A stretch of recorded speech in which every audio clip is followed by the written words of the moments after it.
Mais uma vez agradecer a oportunidade de estar aqui nesse ambiente, nesse novo formato aí, que já está me parecendo mais familiar agora, né? Então, só desculpa aí, no título ficou uma palavrinha errada aí, mas eu não quis agora parar a apresentação para corrigir isso aí. Então, nosso objetivo, então, é falar sobre mecanização agrícola no controle das plantas daninhas, plantas espontâneas, em termos de roteiro, né? Então, o que eu preparei aqui, basicamente, né, tentando realmente organizar um pouco, né, o que eu imagino que seja dessa mecanização agrícola no controle de plantas espontâneas, né, que também inclui o manejo da cobertura vegetal, né. Então, nós temos esses dois conteúdos aí, né. A gente até já fez um evento na Estação Experimental de Entre Rios, né, falando sobre essa questão do manejo da cobertura vegetal, que eu vejo como um ponto bastante importante também que a gente tem hoje dentro do sistema plantio direto orgânico, né? Então, eu vou mostrar um pouquinho dessa questão do planejamento, mostrado sua importância, mas quero também compartilhar os nossos erros e acertos, né? Que não só de acertos que a gente faz experimentos, pesquisas e assim por diante, e os erros acabam nos ajudando nesse processo, né? Então, falar do manejo da cobertura vegetal antes da implantação das culturas, manejo das plantas espontâneas, plantas daninhas nas culturas, perspectivas e desafios para o futuro e fazer um fechamento aí no final, né? Espero não ser excessivamente longo na minha fala aqui com vocês, né?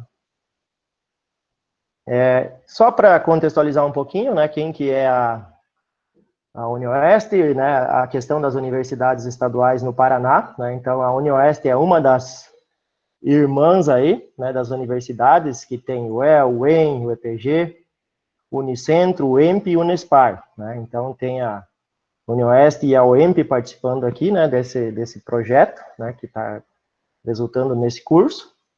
E aí a UniOeste fica mais, né, a oeste aqui mesmo, como o próprio nome já diz, né? E nós somos do campus de Marechal Cândido Rondon, né? Então, do Centro de Ciências Agrárias do campus de Marechal Cândido Rondon, né?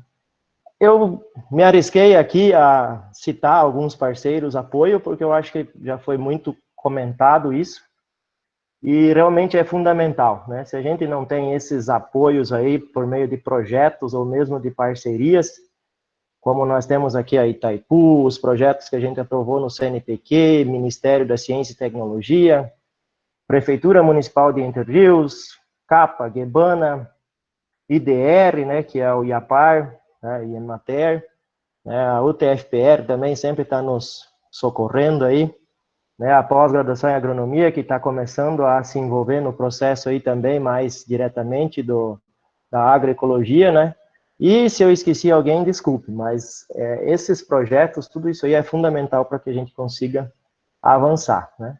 E aí eu já quero falar um pouquinho da questão do papel do planejamento do sistema, né. As experiências que a gente tem na vitrine de agroecologia da Estação Experimental da UniOeste, né. Muitos de vocês conhecem, tem a vitrine de agroecologia do Show Rural, e nós temos também, né, por meio do projeto Itaipu, a vitrine de agroecologia da UniOeste, né, com objetivos um pouco diferenciados, porque a nossa ideia lá é fazer na prática o que o produtor faz, o que acontece no campo e assim por diante em áreas maiores, e vocês vão ver isso aqui durante a minha fala, né. Então, isso aqui é uma figura, né, uma imagem da nossa estação experimental, lá de Entre Rios do Oeste, então ela fica encostada no Lago do Itaipu.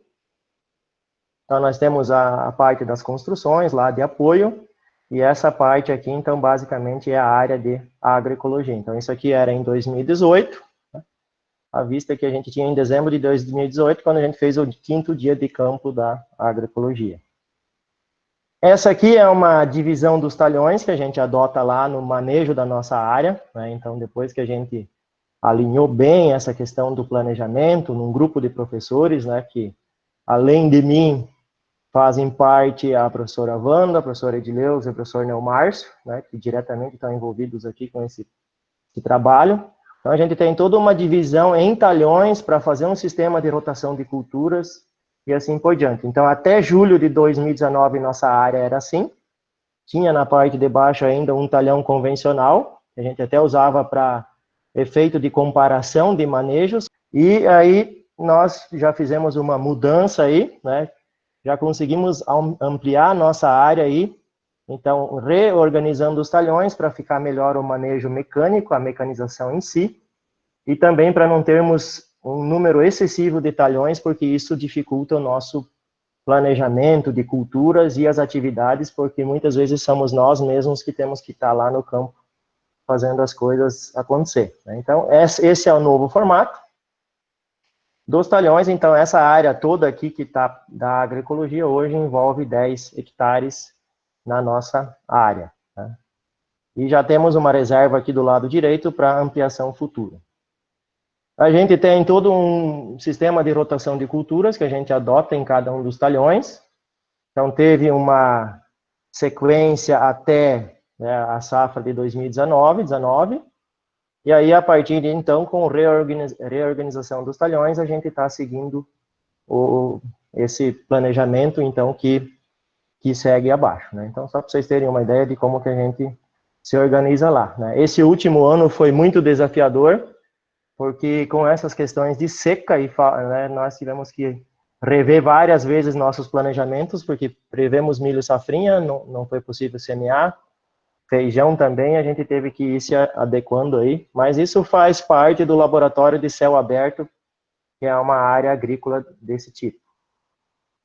E aqui eu quero mostrar uma ferramenta para vocês, né, que a gente gosta muito de usar também, né, que é essa do diagrama de Gantt, né, gráfico de Gantt.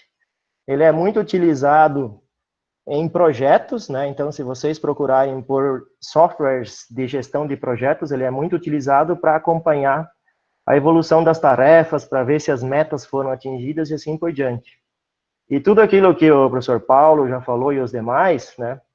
Isso a gente pode visualizar num gráfico desse tipo aqui, que a gente precisa ter um bom planejamento de culturas, cultivos, épocas e assim por diante, para não deixar a área descoberta, para não prejudicar a área seguinte, e assim por diante, né? Então, aqui a gente consegue ver por épocas, né, essa evolução, vamos dizer assim, de cada cultura, quando ela está no campo, quando ela vai ser colhida, quando tem que ser implantada a próxima, porque se a gente errar nesses processos aqui, né, a gente vai ter dificuldade depois, seja com plantas espontâneas, seja com manejo de pragas e assim por diante. Na agricultura convencional, quando a gente erra, nós temos sempre uma alternativa.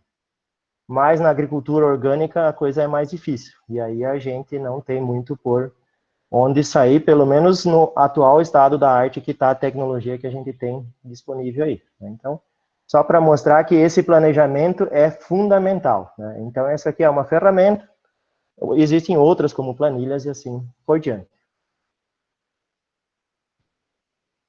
E aqui um pouquinho, então, dessa questão do papel do planejamento, né? Então, aqui, por exemplo, é um dos nossos talhões, que é o Costa Beber. Então, ele tinha nabo e aveia, mas vocês já podem ver nas figuras aqui que tinha muito mais nabo que aveia. Então, essa questão de proporção de sementes é importante. Aí, esse manejo foi... esse nabo e aveia foram manejados com rolo-faca e imediatamente foi realizada a semeadura sobre essa massa. Então, vocês podem ver que formou uma boa massa. Aqui já é o milho em diferentes estádios de desenvolvimento. Então, aqui mais inicial, um pouco mais desenvolvido. E aqui na colheita depois. Então, o que a gente percebeu aqui nessa questão específica do manejo desse talhão, né? Eu já conhecia um pouco dessa questão do nabo aí, lá da agricultura convencional, quando a gente usava como adubos verdes, que ele tem uma alelopatia em relação ao milho, se você semeia o milho logo após a dessecação. E aqui a gente também percebeu isso. Na agricultura convencional, quando a gente fez os experimentos, tinha que manejar com pelo menos 20 dias de antecedência para não termos problemas de alelopatia. Mas nesse caso da agricultura orgânica, né, se a gente maneja muito antes, abre espaço para as plantas espontâneas, né? Então, por isso que a gente decidiu isso, mas a questão da área em si não ficou legal, né? Teve problema de ataque de percevejo, que também ataca milho, né, falhas, e aí a gente tem problemas de plantas espontâneas depois. Um outro exemplo, né, do talhão catoniano. Foi colhido o milho safrinha, imediatamente, então, a gente semeou a aveia esmeralda. Essa aveia esmeralda, né, que é uma aveia branca, se desenvolvendo, né, em diferentes épocas. Aqui no momento da semeadura, até era um ano muito chuvoso, acabou mexendo mais no solo aqui. Depois a soja se desenvolvendo, né, com essas condições aqui. E aí a gente tem essa questão que eu quero chamar a atenção aqui, né? Então, quando a gente consegue acertar bem o manejo, a gente consegue ter aí uma boa cobertura do solo ainda, né? E nesse caso aqui a gente consegue ver que a soja estava no limpo, né? Então, tivemos aqui uma produtividade em torno de 3.000 quilos por hectare e sem fazer nenhum tipo de intervenção manual de capina com enxada, né? Então, foi bastante interessante essa experiência. O outro talhão, vou ler bem aqui, que a gente tem lá também, né? Então, tinha trigo, esse trigo se desenvolvendo aqui durante durante o ciclo da cultura. E eu quero chamar a atenção de vocês para essa foto mais da direita. Vocês já conseguem ver que no momento da maturação nós temos plantas espontâneas apontando aqui, né? Então, essa cobertura do trigo não possibilitou, então, que houvesse uma boa supressão das plantas espontâneas. E aí, quando a gente faz a colheita, posteriormente, né, nós temos essa situação aqui. Como nós estávamos nesse ano sem o eletroherb, em 3 safras anteriores, a Gebana conseguiu, né, viabilizar o eletroherb para nós, mas nesse ano nós não tínhamos mais disponível e até agora não tem mais. Nós arriscamos semear nessa situação aqui, né? Para quem maneja no campo sabe que isso é problema. Eu vou semear quando as plantas espontâneas já estão desenvolvidas. Então, isso com certeza vai ter uma dificuldade lá na frente. Mas como nós tínhamos a capinadora, aí a gente acabou, então, arriscando. Vamos ver se isso vai dar certo.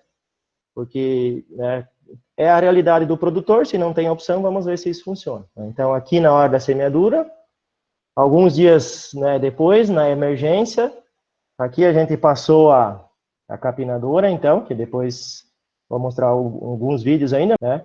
Aqui, uma imagem da situação que ficou no momento da capina. Aqui a soja já um pouco mais desenvolvida e aqui uma linha que ficou sem manejo, de testemunho. A gente consegue ver a pressão que a gente tinha aqui de plantas daninhas aqui, né, nessa área, né, em função dessa questão do início do cultivo aí, né. E aí na hora da colheita estava assim. Então dá quase medo, né? Se a colhedora tivesse vontade própria, ela desistia de uma área dessas aqui, né? Mas mesmo então nós tendo uma capinadora para plantio direto, isso não é suficiente, né? Então, eu volto a frisar aquilo que já foi muito debatido aqui, que o sistema tem que ser bem planejado e a gente tem que seguir alguns conceitos básicos, né? Porque isso acaba afetando muito o sistema para frente. Ou seja, você tem que iniciar o ciclo lá para dar possibilidade para a cultura se desenvolver bem. Seja adubando bem, seja semeando bem e assim por diante, né? Então, nós temos que ter uma série de cuidados em relação a essa questão. E aí a gente voltou, né? Quando a gente viu essa situação aí, é quase o que aconteceu no começo, né? Que a gente, em 2012, decidiu que a gente tinha que fazer essa área orgânica produzir, porque ela já estava em conversão desde 2008. E aí nós semeamos aqui um milho em caper, né? Nessa condição aqui de cobertura de aveia, e aí aqui vocês talvez não consigam ver, mas tinha milho aqui dentro, né? Tem as linhas de milho. Imaginem naquele ano que a gente não tinha alternativa nenhuma, nem capinadora, nem nada, como que ficou a área depois, na hora da colheita. Então, realmente é problemático. Outro exemplo aqui, você está mais para uma integração do que para uma área que a gente estava manejando com o objetivo de produzir grãos orgânicos agroecológicos, né? Voltando à nossa situação mais próxima, né? Então, isso aqui é do ano passado.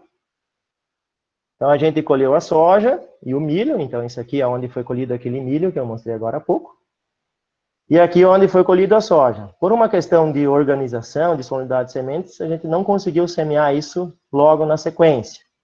E aí ficou uma janela que deu abertura para as nossas plantas espontâneas aí se desenvolverem. Aí conseguimos, então, manejar na sequência. Tivemos que recorrer para nossa amiga grade niveladora, que eu gostaria que ficasse embaixo de um pé de manga, mas nós não tínhamos a opção, né? Então, tive que recorrer a essa opção aí, a essa alternativa, e aí a gente tem aqui, né, o início do desenvolvimento das culturas que a gente semeou aqui. Crotalária, feijão guandu e a outra crotalária, o croleuca, né? E aí, né, nós temos outro problema que nos afetou aqui, formigas cortadeiras, né? Elas adoram crotalária, feijão guandu, né, e assim por diante. Então, nessa área, como ela ficou muito tempo anteriormente sem um manejo, nós temos muita presença de formigas cortadeiras, e isso nos afetou. Aí vocês já podem adivinhar o que acontece, né? Algumas plantas de crotalária, croleuca, ou expectabilis, e maioria plantas espontâneas. Aí optamos por passar um triton aqui, né, um triturador de restos culturais, para fazer esse manejo. Até testamos a roçadora, mas depois eu vou falar para vocês por que a gente não usou ela nesse manejo. Seguindo, né, aí passamos, né, um rolo faca, aí fizemos ainda o manejo com fogo, e depois a gente semeou a aveia e aveia inaba. E aí nós tivemos um ano de seca e todos esses problemas aí, vocês podem ver que realmente a nossa área estava bem longe para ser uma referência do jeito que a gente gostaria. Mas não só por uma questão nossa, por uma questão de clima também, que afeta muito essa dinâmica toda do sistema. E aí, pensando especificamente em manejo da cobertura vegetal, né? Então, eu tentei mostrar um pouquinho para vocês do problema do planejamento, dessas épocas, daí se falta chuva, daí não tem alternativa, e tudo é mais difícil quando a gente vai falar em termos de agricultura orgânica. E aí, indo especificamente para a questão da cobertura vegetal, do manejo dela, nós temos que nos fazer algumas perguntas. Que cobertura vegetal eu estou falando? É aveia, é nabo, é mix, é lab-lab, é plantas espontâneas, etc. Se for uma aveia, né, eu acho que tá bem tranquilo, né? Um rolo faca, seja ele na frente do trator, na frente da semeadora, um de arrasto, ou, né, o tronco de eucalipto lá do Dionísio, né? Tudo isso vai funcionar bem, mas conforme a gente vai mudando de situação, nós vamos tendo problemas. Qual a situação da mesma? Qual o desenvolvimento, quanto de biomassa, plantas baixas, rebrote, etc.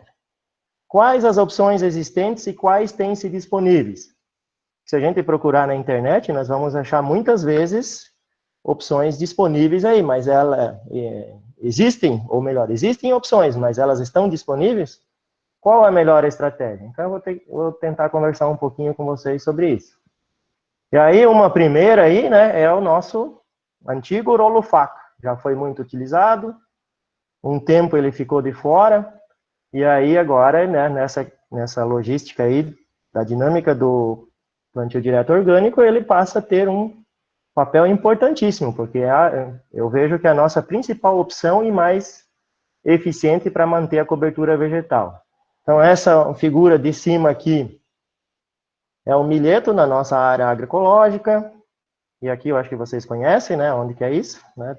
Dois vizinhos lá, professor PC com a sua turma lá, também engenhando coisas novas lá em termos de rolo-faca frontal, ao trator, rolo-faca na frente da semeadora e assim por diante. Então, nós temos alternativas legais aqui, embora nem sempre a que funciona bem para uma situação funciona bem para outra. E isso nos remete aos exemplos que a gente vê na Europa. Eu sempre tenho um pequeno arsenal lá de equipamentos que vão nos ajudar dependendo do nosso sistema que a gente está trabalhando e da nossa necessidade, né? Então, aqui são as opções que a gente tem. Roçadora, né? Também é uma opção de manejo da cobertura, mas ela faz esse enleiramento, vamos dizer assim, na parte central, né? Então, ele acaba sempre tendo problemas aí, né, nessa questão de acumular esse material. Eu particularmente não gosto muito desse problema que ela causa aqui, desse enleiramento aí, né? Temos o outro equipamento que é o triturador, né, esse aqui. Então, que mais conhecido é da marca Triton, né? Aqui foi um guandu que a gente colheu semente. Então, para essa toceira, vamos falar aqui, né? Não são toceiras, né? São os caules e assim por diante que ficam, né? Ele é um equipamento interessante. Nessa área de baixo aqui, que tinha milho safrinha, milho safra, na realidade, com plantas espontâneas, nós também usamos o Triton, mas aí já pode ver que fica uma cobertura deficiente porque ele pica demais a palha. Então, isso também não é desejável em função dessa questão de solo descoberto, e aí nós temos N problemas em função disso, né? A questão dos rolinhos, né, na frente da semeadora, né, depende muito do tipo de cobertura, mas se a gente colocar num lab, eu acho que não vai funcionar, né? Ele vai enrolar e vai ter problema. Agora, se for numa veia, num centeio e assim por diante, eu acredito que seja tranquilo e funcione muito bem. E a grande vantagem de ter isso aí é que a gente não precisa fazer duas operações.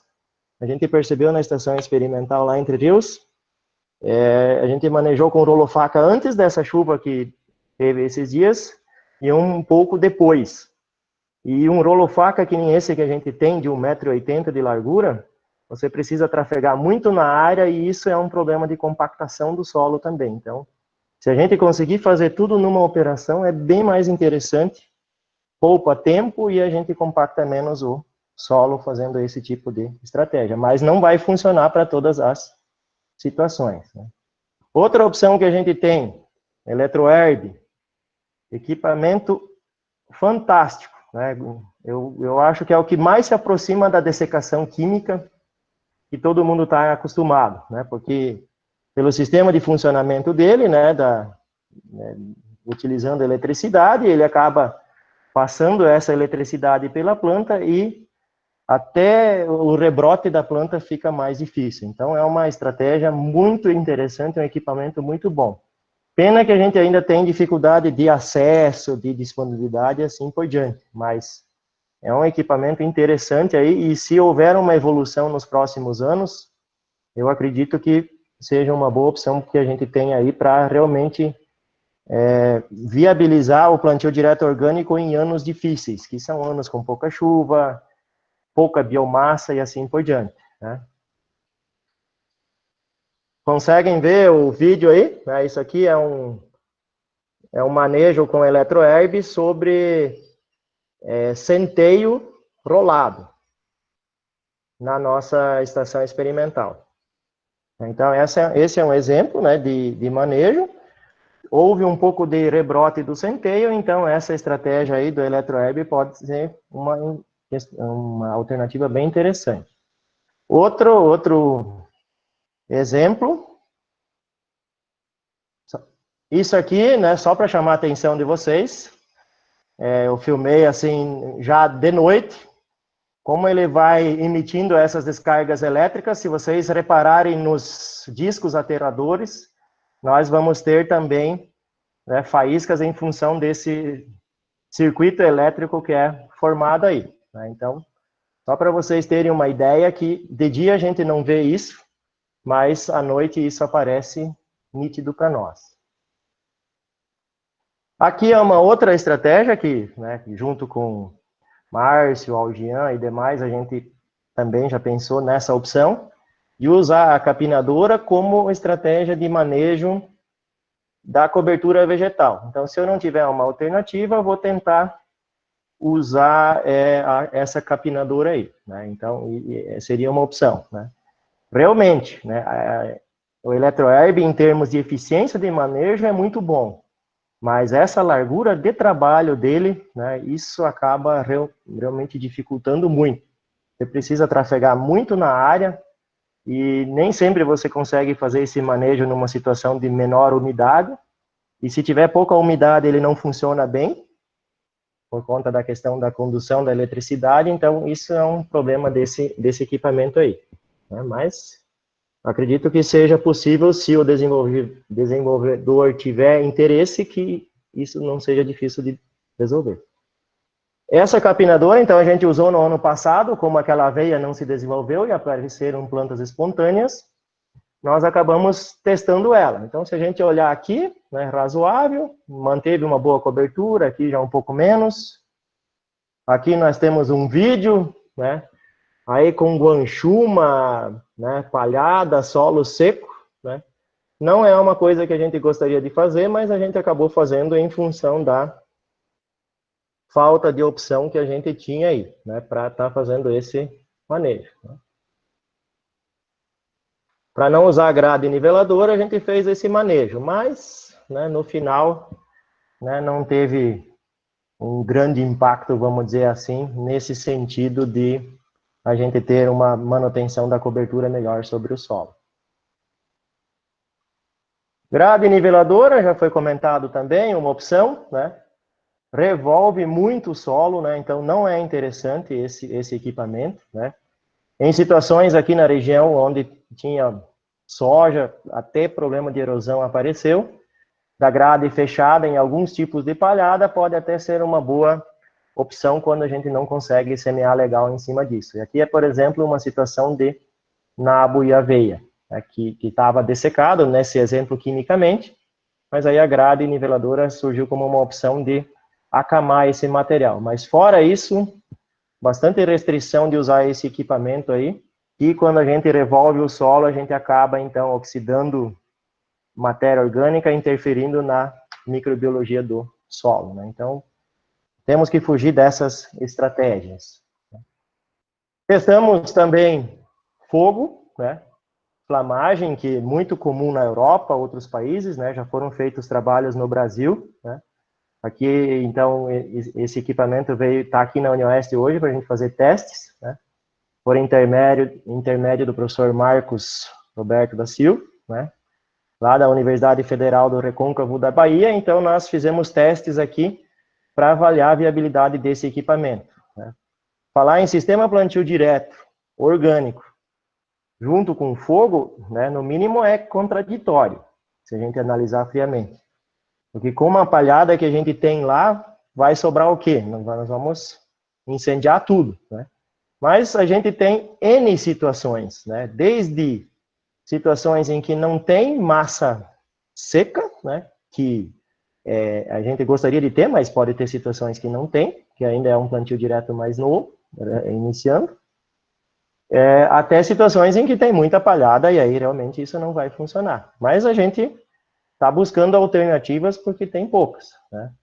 Chegamos até a usar um queimador de pena de frango, né, em testes lá na estação experimental. Entramos em contato com o pessoal da Debona de Céu Azul para ver se eles nos emprestam um equipamento para fazer um teste.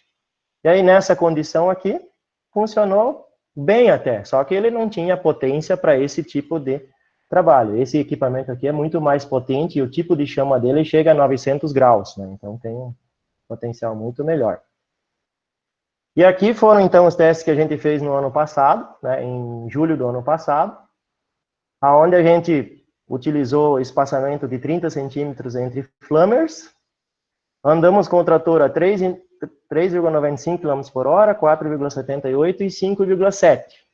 E a gente consegue ver que até essa velocidade aqui, nós tivemos aqui um bom aspecto de dessecação, vamos assim chamar, dessa cobertura vegetal, que basicamente eram plantas espontâneas. Mas quando a gente andou mais rápido com o trator, esse rendimento, essa eficiência já diminuiu. É uma opção, né, uma alternativa que, né, precisa desenvolver. Essa máquina ainda tinha dificuldades, porque originalmente ela usava um botijão de gás de 190 quilos, que é abastecido por caminhão. Aí nos nossos testes nós usamos o botijão P45, que é comprado em qualquer loja de gás. E aí isso acaba, então, dificultando um pouco a dinâmica do funcionamento da máquina. Mas enquanto alternativa, para algumas situações, pode ser uma opção. Isso aqui, 21 dias após o teste, a gente consegue ver aí que nós temos, então, já rebrote novamente das plantas espontâneas. E aí a gente utilizar essa estratégia aí do fogo, né, acaba não sendo a melhor possível aí, né, porque já vai ter rebrote. Mas a gente consegue fazer um início quando a situação está muito atípica aí, né, mas isso já mostra muitas vezes que a gente teve problemas anteriores, né, que tentar resolver isso com fogo, né, não seria a melhor das estratégias. Aqui também, né, aqui, né, um aspecto depois, aqui é um pouco mais que 21 dias, né, aqui já é em torno de 1 mês e meio, né? O aspecto depois, então, desses desenvolvimentos aí, né, desses cultivos, né? Mostrando que teve variações na área, mas ficou razoavelmente limpo. Aqui é um outro talhão, né, que é no Tecoporã, a gente fez esse manejo também, olha os botijões P45 lá. Era essa a situação. Aqui é 6 dias após a dessecação, ficou dessa forma aqui. Depois, durante o desenvolvimento da aveia, então a gente consegue ver também que já os capins aqui, principalmente, tiveram rebrote, o que para nós é um problema aí e precisa de uma alternativa posterior, né? Aí, para partirmos para o próximo tópico aí, qual é a melhor estratégia, né? Aí nós temos que nos fazer novamente todas as perguntas que já fizemos antes. Qual a cobertura vegetal? Qual a situação da mesa? Quais as opções existentes e quais têm-se disponíveis, né? Então, a gente tem sempre uma dificuldade aí quando a gente pensa nessa questão aí desses manejos aí, né, da cobertura vegetal. Vou mostrar alguns exemplos e algumas estratégias para vocês do que a gente pode usar. Isso aqui foi um teste que a gente fez lá na nossa área agroecológica, onde a gente tinha Lab como cobertura vegetal antes do trigo. E aí, Lab, tem um professor, colega da universidade aqui, que ele tem medo de Lab, por conta do manejo dele. E a gente também não conhecia o Lab, e, né, muito menos qual que é a melhor estratégia para manejar ele num sistema orgânico. Então, aí, resolvemos fazer um experimento, né? Deixamos ele sem manejo, manejamos ele com rolo-faca e manejamos ele com Triton, né? Sem manejo e semeando diretamente sobre ele. Rolo-faca e Triton para ver qual a estratégia que vai funcionar melhor, já que a gente não tinha outro equipamento, como, por exemplo, Eletroherb disponível. E aí a gente tem aqui, né, a forma que ficou a nossa área depois, né, de cada um desses testes. Aqui vocês já podem ver que é onde foi manejado com Triton, que ficou praticamente zero de cobertura. Já onde a gente semeou diretamente sobre a cobertura, é esse aspecto aqui, onde a gente passou o rolo-faca, é esse aspecto. Depois, com o trigo já desenvolvendo, né, a gente viu aqui que não precisamos usar o Triton, nós podemos usar um método intermediário, que, por exemplo, nesse caso aqui, foi o rolo-faca. E a semeadora mesmo faz um papel importante nesse processo. Como o espaçamento entre linhas de trigo é 17 centímetros, a gente consegue complementar o manejo com a própria semeadora. Então, o rolo-faca não precisa fazer tudo. Nós temos que pensar o processo, o sistema em si, que às vezes um equipamento começa o manejo e o outro vai complementando ele e no final a gente chega num bom resultado, que é o que a gente viu aqui. Isso aqui já é desses dias, né? Então, esse manejo aqui sendo realizado no dia 11 de maio, no nosso talhão, que é esse talhão aqui de cima, né? Que é esse talhão aqui, nós temos aqui o Catoniano Costa Weber, que tinha um Lab, e a gente manejando com esse rolo-faca aqui, em sentido transversal à semeadura. Então, a gente manejou, né, com esse rolo-faca nesse sentido, e depois a semeadura ela é feita nesse sentido em função dos talhões. Já que a gente tinha uma experiência que isso vai bem, né, e também os relatos de experiências como da UTFPR e outros, né, mas principalmente de lá, que também fazem esses testes, né. E aqui, então, situação em 18/5, nós semeamos dia 16 e 17/5. Então, aqui é no dia da semeadura. E aqui a situação em 18/5. Então, vocês já vejam como ficou legal o aspecto da área, complementado pela questão da semeadora. Então, o rolo-faca faz uma parte e a semeadora faz a outra parte. E aqui nós temos essa área central, já no dia 20, né? Então, ontem, como ela estava, então, seca, né? Então, já dá para ver que essa estratégia está funcionando muito bem, né? De manejar esse lab-lab com rolo-faca num sentido e aí fazendo, então, no outro sentido aí a semeadura aí para acompanhar os nossos talhões e a própria declividade do terreno. Outra situação, né, que sempre, né, vem à tona, né, se a gente maneja com rolo-faca com antecedência ou faz no dia da semeadura, em função das condições climáticas, a gente tem os dois exemplos, né? Então, nesse aqui foi no dia da semeadura, né, nesse talhão aqui, esses dois. Enquanto que aqui a gente já manejou com rolo-faca em fevereiro, nessas duas situações, lab-lab e milheto, e semeou trigo agora essa semana nesse talhão aqui, que é o Primavera, e aveia e nabo nesse outro talhão, que é o do milheto.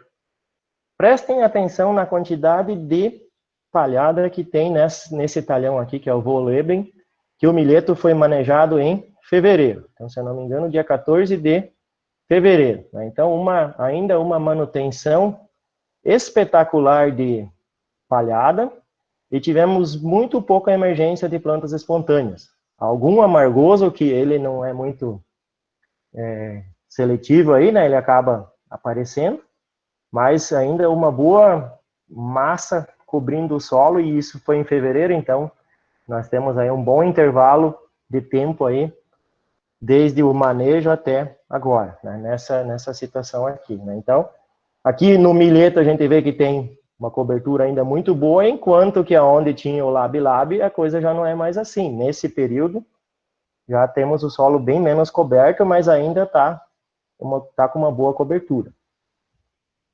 Aqui nas nossas experiências lá, então, com o eletroherb, né? Então, aqui primeiro foi manejado com rolo-faca, e depois de um determinado tempo, próximo à semeadura, foi passado eletroherb. Né? Então, aqui a gente consegue ver esse manejo aqui que vocês já viram no vídeo anterior. Então, isso é uma possibilidade quando tem algum rebrote. Agora, se a gente não tiver eletroherb, nós não temos opção para isso daqui.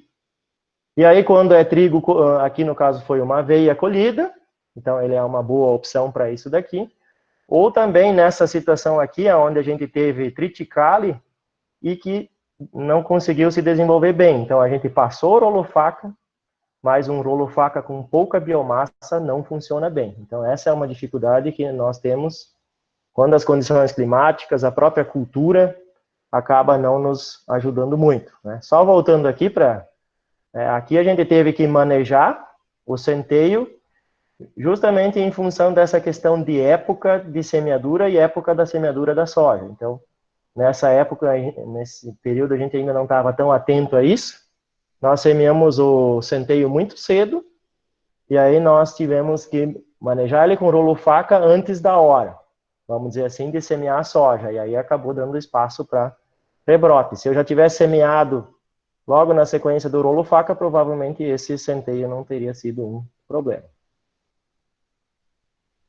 Quando inicia o manejo de plantas espontâneas, né?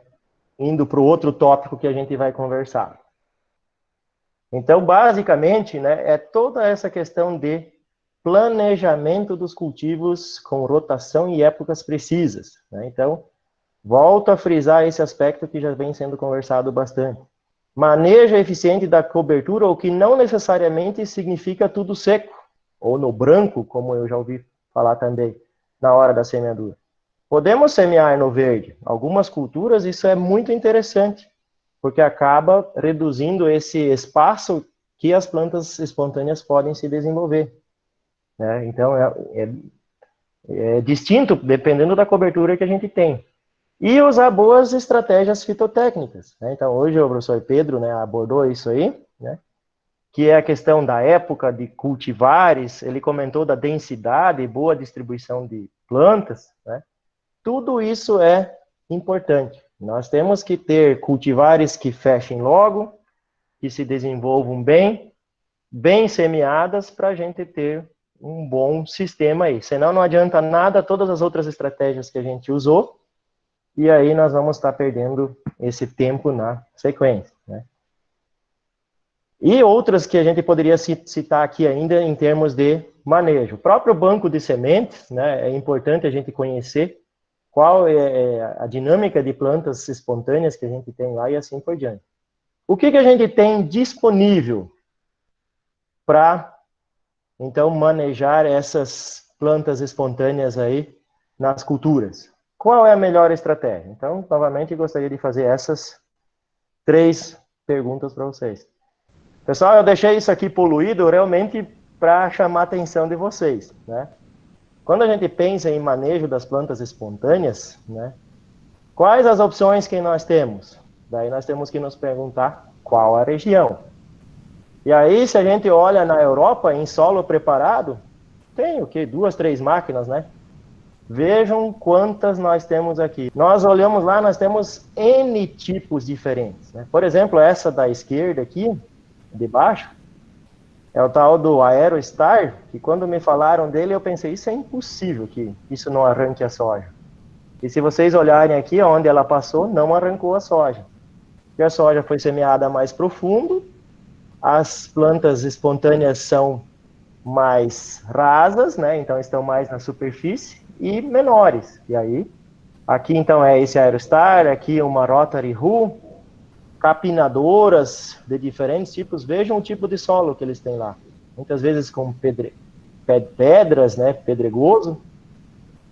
Usam fogo, isso aqui é da França. Né, esses fingers aqui, esse outro tipo de fingers. Essa máquina aqui que corta, né, então em gramíneas. Eu não tinha visto ainda uma máquina que arranca mato. Né? Temos que pensar ligeiro em ter uma dessas, né, que talvez isso nos ajude bastante. Mas vejam quantas opções eles têm. Se uma não der certo, vai a outra, e aí cada uma na melhor época, na melhor umidade do solo e assim por diante. E aí isso aqui é do dia de campo que nós fomos na França em 2014. Eles têm, né, várias informações técnicas também em relação a qual é a melhor condição de controle, com quantas folhas cada uma, né? Nas próprias culturas, né? Então é uma coisa que nós também, né, precisamos sempre estar muito atentos. Talvez a gente tenha boas estratégias de manejo, mas que a gente não usa na época certa. E aí vai tudo por terra, né? Então a gente tem que ficar muito atento a essas questões. Quando meu pai fazia o preparo convencional lá, quando era guri ainda, né, ele gradeava antes de semear muitas vezes no preparo convencional, para que ele tivesse o estágio certo das plantas daninhas depois para controlar, né? Então, são coisas que nós precisamos ficar sempre atentos, né? Conhecer muito bem nossa cultura e as plantas espontâneas e a melhor forma de manejo de cada uma, né? Nós conhecemos muito bem isso para os químicos, mas precisamos conhecer também para os nossos equipamentos. Mas a gente sempre fala de Europa, lá tudo perfeito, né? Eu deixei essa foto aqui para vocês verem que lá também não é tudo perfeito. Eu participei de uma viagem em setembro do ano passado, a gente foi em muitos produtores, né? Não era muito distante uma área da outra, nós tínhamos um produtor assim, dessa forma aqui, que eu acredito que seja uma produtividade aí, pelo aspecto da soja, de 3.500 a 4.000 quilos por hectare, e o vizinho dele estava desse jeito aqui. Então, eles também têm problemas, e às vezes eles até têm equipamentos na Europa, mas esse aqui não tinha condições de adquirir esses equipamentos, ou por outras questões ele não tinha. E aí isso aqui eles chamam de pé de ganso, tomando a lavoura.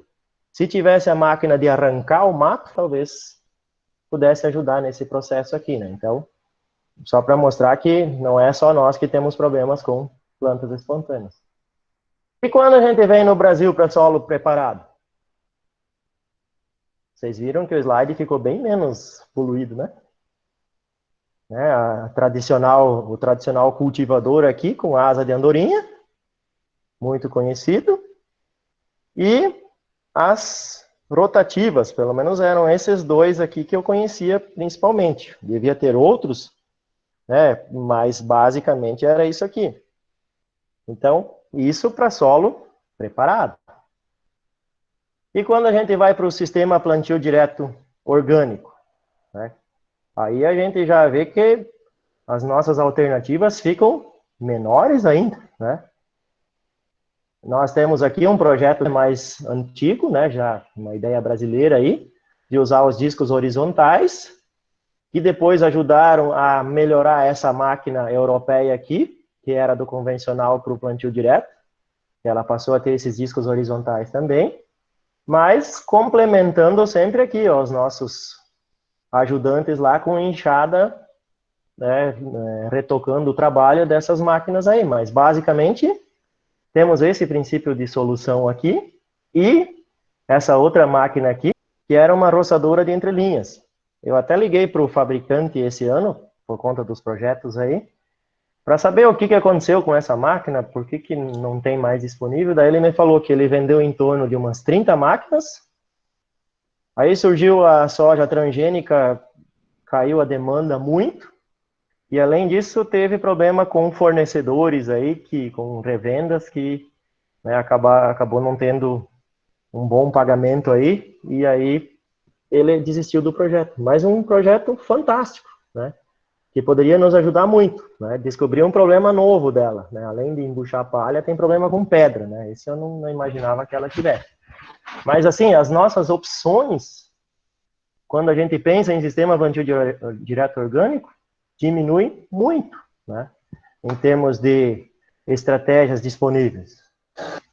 Então, aqui, isso é na área experimental da UniOeste, sobre palhada aí de centeio, de aveia, que a gente estava trabalhando aí, a gente consegue ver como essa máquina realmente tinha um bom funcionamento nessa presença de palhada. Causava revolvimento? Sim, ainda é mais do que a gente gostaria. Mas é uma opção hoje já que funciona e uma câmera nos ajudando no processo aqui para ter precisão, né? Então vocês podem ver aqui que temos um bom funcionamento aí desse mecanismo. Mas o que ela exige para funcionar bem assim?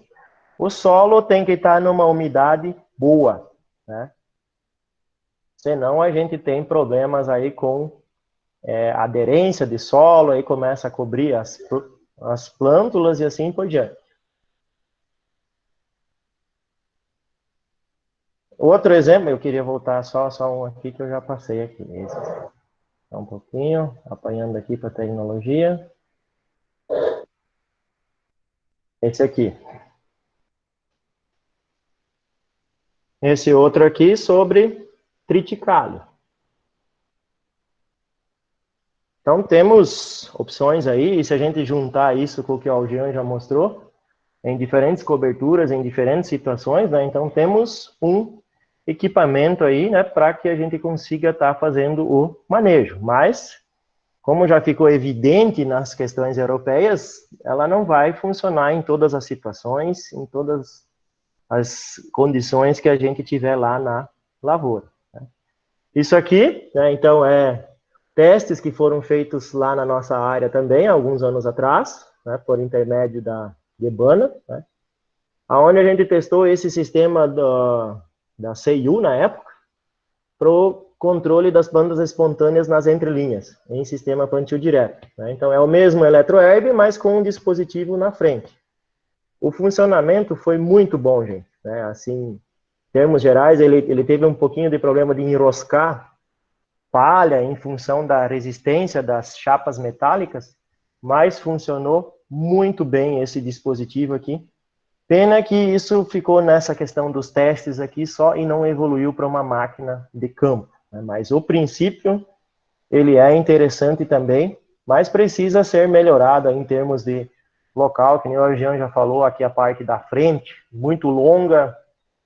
Se pegar o sudoeste, que tem declividade e tem curvas, o trator vai andar meio metro para baixo, atropelando as linhas, né, onde passa aqui na frente. Então, isso não vai... Brincadeiras à parte, gente. O sudoeste não é tão declivoso assim.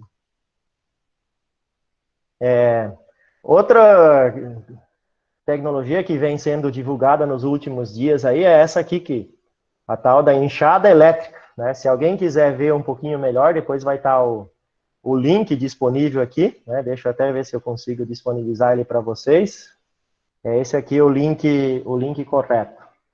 E aí, se vocês tiverem curiosidade, ele mostra um pouco melhor essa enxada elétrica funcionando. É mais uma opção que se tem aí, né? Se esse preço que tem no mercado vale a pena, não vale, eu vi que estava em promoção de 30% esses dias aí, mas é mais uma opção aí de alternativa aí que pode funcionar em sistema plantio direto, né? Então, essa é uma estratégia que a gente pode ter também. E aí, né, o professor Pedro, lá, a equipe deles lá de Ponta Grossa, da EPG, né, de manejo na agricultura familiar. Nos trabalhos deles lá com sorgo sacarino, eles usaram um equipamento bastante conhecido pela gente e que me parece bem prático também, né? Um cortador de grama a gasolina motorizado, né, que em pequenas áreas pode ser uma opção também para diminuir a penosidade do trabalho que se tem aí, né? Então, essa também seria uma opção que a gente tem aí, né, de sistema de roçada na entrelinha, né? Aqui fizeram três manejos aí com essa roçada para que tenha aí um bom controle, né? Quero trazer um outro exemplo para vocês, também para chamar a atenção, né? Além dos trabalhos com agricultura orgânica, né, a gente também tem trabalhos com mandioca, né, há muitos anos já, tentando desenvolver o plantio direto. E a gente começou a fazer uns trabalhos nos últimos anos na região noroeste do Paraná. E lá tem alguns, vamos chamar assim, agricultores inovadores que foram buscar alternativas, que aí quando começamos a fazer os trabalhos de plantio direto orgânico, tinha o problema do manejo das plantas espontâneas, da mesma forma que a gente tem. E aí, para a mandioca, né, a gente tem menos opções ainda, se do outro a gente tem, né, ou praticamente a mesma coisa. E aí eles foram atrás de uma capinadora que chama Rotacarp, que é do Rio Grande do Sul. Era muito utilizada em plantio convencional, semelhante às rotativas da Lavrale, que a gente tinha no mercado, e assim por diante. E aqui é um exemplo do manejo feito por essa máquina numa área de mandioca em sistema plantio direto.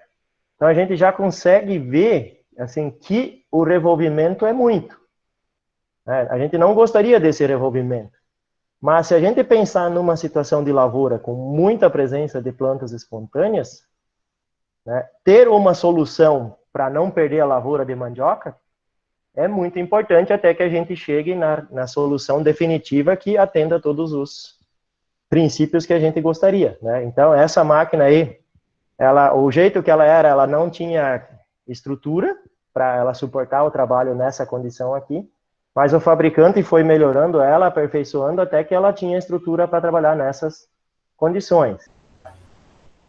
Então, aqui é uma situação de trabalho dela, né? Então, é um revolvimento de solo que a gente não gostaria, mas para a agricultura orgânica, talvez a gente não precise revolver o solo, nós poderíamos deixar ela superficialmente, só revolvendo a palha superficialmente e talvez cortando as plântulas, né? Então, temos que ver a melhor forma de usar esse equipamento. Aqui é outro teste que a gente faz lá, que é fazendo o preparo antecipado dos sulcos para depois de um mês fazer o plantio da mandioca, aqui nessas linhas já preparadas. Isso é muito utilizado em alguns países mais frios. E aí essa rotacarp foi ajustada para não jogar o solo para os lados, e sim concentrar no meio, mudando o ângulo das facas. E aí a gente já consegue ver o tipo de trabalho que ela fez, já concentrando o solo aqui. Isso é só para chamar a atenção, né? Esse aqui é o Marcelo, que é um produtor de mandioca lá, que fica buscando esses inventos, essas soluções aí. Então, só para colocar como alternativas o que a gente pode estar buscando. Um equipamento que eu achei muito interessante, né, e acho que pode ser uma saída para nós, né, não uma solução para tudo, mas pode ser uma saída, é esse aqui que foi recém-lançado na França. Né? Então, ele chama de Rowan, inventado por agricultores de lá. Parece muito simples, né, quando a gente olha aqui o equipamento assim, né? Eu até fui na França em setembro para tentar ver a máquina ao vivo, mas não deu certo, né? Mas consegui conversar com um dos agricultores que inventou a máquina e com o professor lá do ENSAT, né? Que passou essas imagens aqui para gente, que nada mais é do que esses, vamos chamar assim, de discos, e vocês podem ver que eles têm um pequeno recorte. Qual é o princípio de funcionamento disso aqui? Né? Segundo foi explicado lá pelo inventor da máquina e o próprio professor, Jean-Pierre, né, a função desse trabalho angulado com esse dentado aqui, mesmo que seja bem raso, é de esfolar os caules e colmos das plantas. Seria como se no nosso português a gente falasse em esfolar, ou seja, seria tirar um pouco, né, daquela camada de proteção do caule e do colme, e em função disso a planta acaba morrendo posteriormente. Eles disseram que tiveram resultados muito bons em grama com esse equipamento aí, gramas, né, gramíneas e assim por diante, onde geralmente os rolofacas, outros equipamentos não funcionam bem. Então, aí aqui a gente consegue ver numa situação de plantio direto, vejam que tem um pouquinho de plantas espontâneas aqui, e depois não revolveu muito o solo e nós temos essa condição aqui. Então, mais uma opção aí que pode ser interessante para a gente estar buscando. Então, às vezes, coisas simples, se a gente olhar aqui, não tem, né, um invento tão sofisticado, mas é usar o princípio de uma grade, mas uma grade que não revolve o solo, e sim que esfola, né, vamos usar um português bem comum aí, esfola as plantas para ter, então, esse manejo. Então, para a gente pensar, às vezes tem soluções boas. Aqui, isso aqui, quem nos passou isso foi o Antonello da Cristanini, né? Que é um equipamento que usa vapor.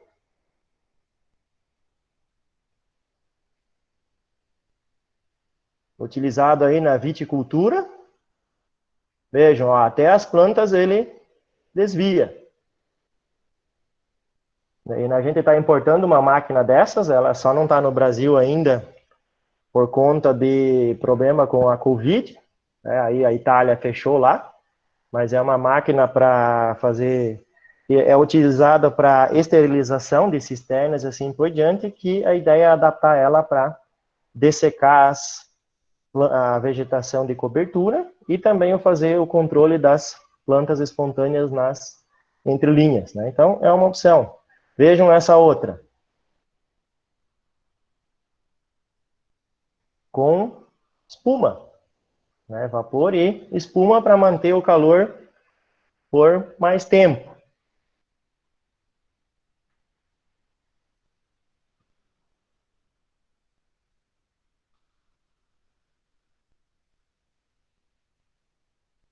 E se a gente olhar, nem é uma temperatura tão elevada. E depois o aspecto que fica no manejo. Né? Quando a gente vê os exemplos europeus, eu acho que lá não tem enxada. Né? Lá eles, para tudo tem máquina. Esse aqui, né, eu tenho certeza que não se adequa ao sistema plantio direto orgânico. Mas eu quero chamar a atenção para um aspecto que vocês podem ver aqui no vídeo. Se vocês observarem bem, O fogo está em cima da linha de milho. Se a gente for pensar assim, mas como isso é possível, né? Ter fogo em cima da linha de milho. Conhecendo muito bem a resistência do milho e a intensidade de calor que chega lá associada à velocidade do trator, às vezes você tem opções como essas aqui que parecem impossíveis. Então, né, para a gente pensar, né? Com palhada isso não tem sentido nenhum. Mas se a gente tivesse uma situação de um outro equipamento, com uma outra estratégia, talvez a gente possa até colocar em cima das plantas, desde que a tua cultura esteja mais desenvolvida, né, e né, nós tenhamos aí as plantas espontâneas menores e mais sensíveis, né. Isso aqui é uma tecnologia recente aí no Brasil também, muito falada em agricultura de precisão, que chama-se Smart Sensing, né, a Trimble usa outros nomes também, né, Weed Seeker, onde ele detecta onde tem plantas, onde tem, né, clorofila ativa. Né? Isso aqui é para controle químico, né, que foge um pouco da nossa realidade, ou totalmente. Mas por que a gente não poderia ter algo assim com vapor, com espuma, com vinagre, né, que existem muitos trabalhos que estudam vinagre em concentrações maiores aí, que poderia ser uma opção, né? Então, para dizer que a gente pode, às vezes, buscar tecnologias, né, em outras áreas aí, ou para outras finalidades, para a gente estar buscando uma solução aí para o nosso problema que realmente nos pega um pouquinho quando a gente fala de sistema plantio direto orgânico. Eu queria deixar alguns pontos aqui para a gente pensar, né? Então, que é a questão do planejamento do sistema de produção é fundamental, né? Não temos outra saída, né? Na convencional isso é importante, mas na orgânica é fundamental. Se a gente não cuidar desse detalhe aí, a gente realmente não vai muito longe. Tomara que daqui a uns anos a gente tenha alternativas que nos ajudem um pouco nisso, né? Que a gente não fique tão refém de uma condição climática também, e aí o nosso sistema pode ser comprometido posteriormente. Principalmente quando a gente pensa em geração de renda, né? Que quando a gente está na área da universidade, quando dá errado, né, a gente refaz, testa outra coisa, mas e quando é o produtor, que a fonte de renda dele é aquilo, né? E aí ele não tem opção, daí ele vem aqui na UniOeste, vai lá na Guebana, vai lá na UTFPR, vai lá na UEPG, na UEMP, no IDR, e a gente não sabe o que dizer para ele, né? A gente está vendo um pouco agora nessa situação da Covid, como essa questão de renda é problemática aí, né, para alguns setores aí, né, não que isso seja o mais importante, não quero nem entrar nessa discussão, mas e produtor, muitas vezes, né, ele não tem essa capacidade de perder 2 safras testando, né, então na universidade a gente pode fazer isso e ajudar para melhorar isso, né.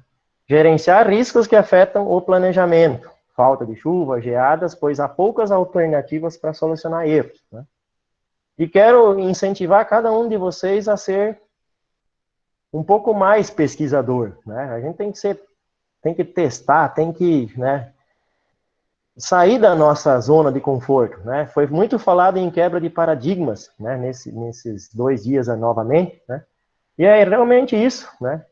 Fazer testes, separar uma faixa e ver o que acontece, né? Às vezes não preciso arriscar a minha área toda, mas eu vou fazer um pedaço lá, né? O professor Pedro lá no IPG sempre brincava com a gente lá, quando trabalhava lá no Lama lá.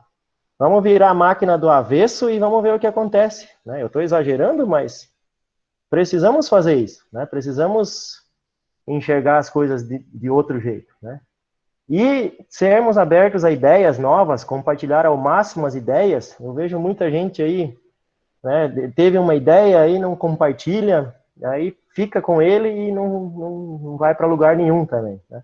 Pois às vezes a ideia é dele, eu tenho uma outra, mais alguém tem outra e nós podemos chegar numa solução legal, né? E também eu acho que mostrar um pouco mais a importância de todo esse trabalho para motivar indústrias, inovadores, etc., para disponibilizar produtos e soluções, né? Porque a área orgânica, se a gente for olhar, já não é mais tão pequena assim. né? Ela já tem uma boa importância. Claro que se a gente for comparar com o convencional, são milhões de hectares contra 1.000 hectares, né? Contra alguns 1.000 hectares, né? Então, é uma proporção realmente desleal e um fabricante vai investir muito num lado no outro. Mas eu acredito que o mercado nos próximos anos ajudará nesse aspecto aí de estar fazendo o produtor também olhar para isso, para essa parte aí. Que nesse um produtor que a gente foi na Alemanha em setembro, que estava produzindo em torno de 3.500 a 4.000 quilos de soja por hectare, né? O que ele nos disse lá, né? Ele cultiva soja orgânica, ela dá mais serviço, mas dá muito mais retorno. A gente ainda tem dificuldade nessa questão aí, mas eu acredito que logo, logo o mercado vai direcionar isso aí. Porque a gente vai cultivar o que o mercado compra. Se uma hora o mercado definir que ele não vai comprar determinado produto em função do seu cultivo, do seu manejo, assim por diante, a gente pode ter problema em função disso daí. E aí, se nós não tivermos soluções, são anos até chegar nisso. Ok, gente? De uma forma bastante acelerada aí, né? É isso aí que eu gostaria de compartilhar com vocês. Longe de trazer soluções, mas de trazer algumas impressões que a gente tem sobre isso aí, né? Para que a gente tenha realmente um bom resultado aí final em cima dessas mudanças que são necessárias no cultivo orgânico.